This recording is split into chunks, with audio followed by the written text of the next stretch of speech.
Ayat yang ke-6 muncul nama wa mubasysyiran bi rasuli ya'ti min ba'di ismuhu Ahmad. Jadi muncul nama Ahmad. Jadi antara Ahmad dan Muhammad itu sosoknya satu. Bukan dua, satu. Tapi ada dua nama. Muhammad dan Ahmad.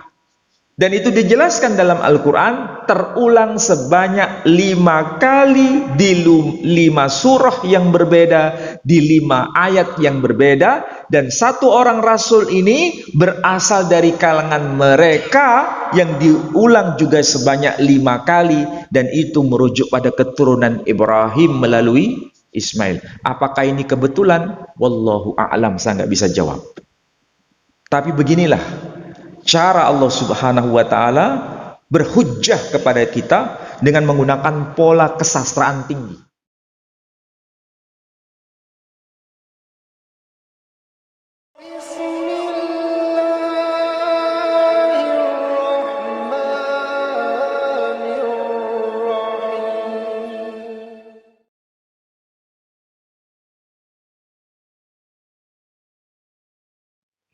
Oh, sampai ini nggak nyimak kayaknya. Ismail sami'a plus il. As-sami al plus sami'a. Dibalik enggak? Dibalik. Ini merupakan kode. Manusia bukan Tuhan, Tuhan bukan manusia. Dibalik. Maknanya sama. Ismail artinya Allah telah mendengar. As-sami Tuhan yakni Allah mendengar. Jadi sebenarnya luar biasa gaya bahasa Quran ini. Sangat luar biasa. Tetapi sekali lagi ini merupakan gaya bahasa sastra Quran. Nah, sekarang kita bicara mengenai isi. Kalau sudah bicara mengenai isi, di sini ada nalar yang Allah hadapkan kepada kita. Di ayat 129 disebutkan nama Rasul yang dimaksud ataukah tidak? Nama tidak disebut. Hanya diberi kode jabatannya sebagai Rasul. Siapa ini yang dimaksud? Rasul ini yang dimaksud. Tapi ada hubungan dengan minhum, dari kalangan mereka, yang diulang sebanyak 5 kali.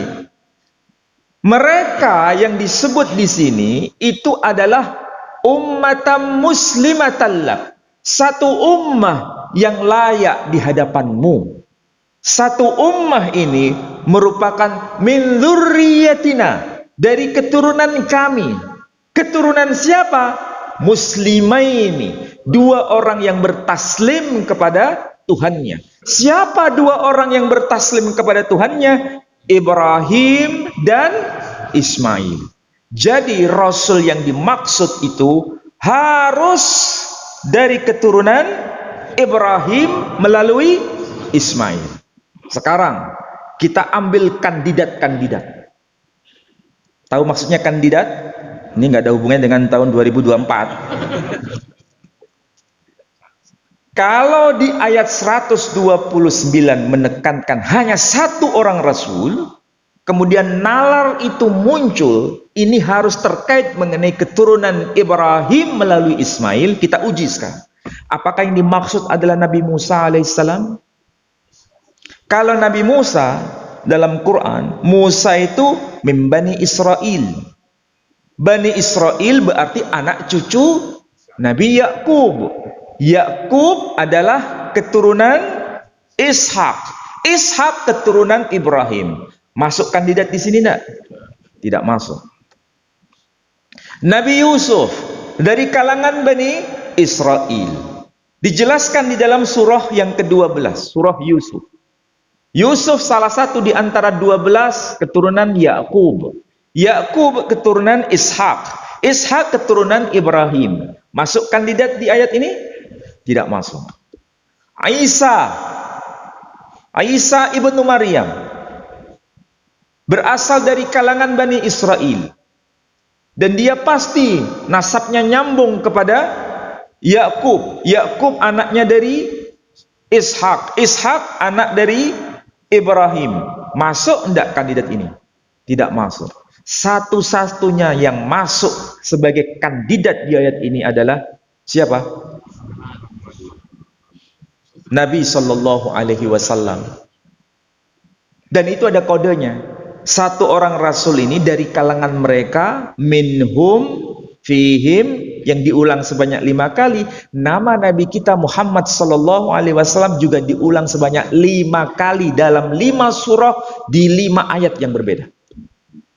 Apakah ini kebetulan?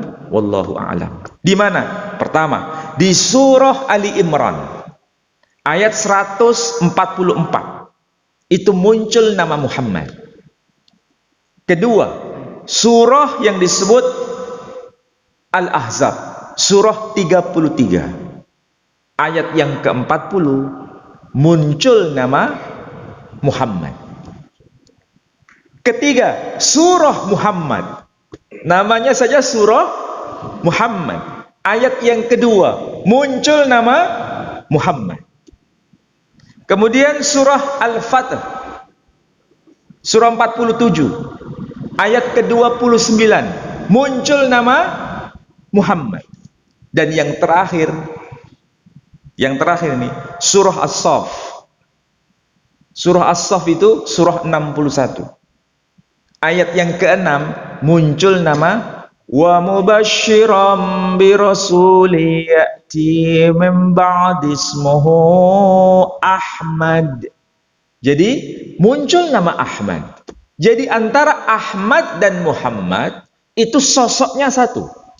Bukan dua, satu, tapi ada 2 nama. Muhammad dan Ahmad. Dan itu dijelaskan dalam Al-Quran terulang sebanyak 5 kali di 5 surah yang berbeda, di 5 ayat yang berbeda. Dan satu orang Rasul ini berasal dari kalangan mereka yang diulang juga sebanyak 5 kali. Dan itu merujuk pada keturunan Ibrahim melalui Ismail. Apakah ini kebetulan? Wallahu a'lam, saya nggak bisa jawab.